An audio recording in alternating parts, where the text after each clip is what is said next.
राज्य मागासवर्गीय आयोगाने प्रस्ताव दिलाय सर्वेक्षण करून मराठा समाजाला वेगळं आरक्षण देण्याकरता हे सर्वेक्षण झालेलं आहे। मुख्यमंत्री यांनी आश्वासन दिलेलं आहे आणि आम्ही सुद्धा मराठा आरक्षण द्यावं आणि कोर्टाच्या चौकटीत बसून द्यावं। मराठा समाजाला फडणवीस यांनी आरक्षण दिलं होतं। आता सुद्धा जे विशेष अधिवेशन आहे त्यामध्ये सर्व पक्षाच्या आमदार बहुमताने मुख्यमंत्री जे कायदा करतील त्याला आमचा पाठिंबा असेल असं मत भाजपा प्रदेश अध्यक्ष चंद्रशेखर बावनकुळे यांनी व्यक्त केलं। भाजपचे प्रदेशाध्यक्ष म्हणून राज्य मागासवर्गीय आयोगाने जो प्रस्ताव दिला आहे सर्वेक्षण करून मराठा समाजाला वेगळं आरक्षण देण्याकरता हे सर्वेक्षण झालं आहे।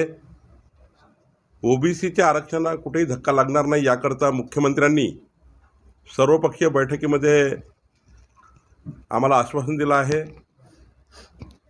आणि आम्ही सुद्धा मराठा समाजाला आरक्षण देताना टिकणार आरक्षण द्यावं। ते आरक्षण उद्याच्या कोर्टाच्या कुठल्याही चौकटीत बसून द्यावं आणि मराठा समाजाला न्याय द्यावा अशी आमची भूमिका होती।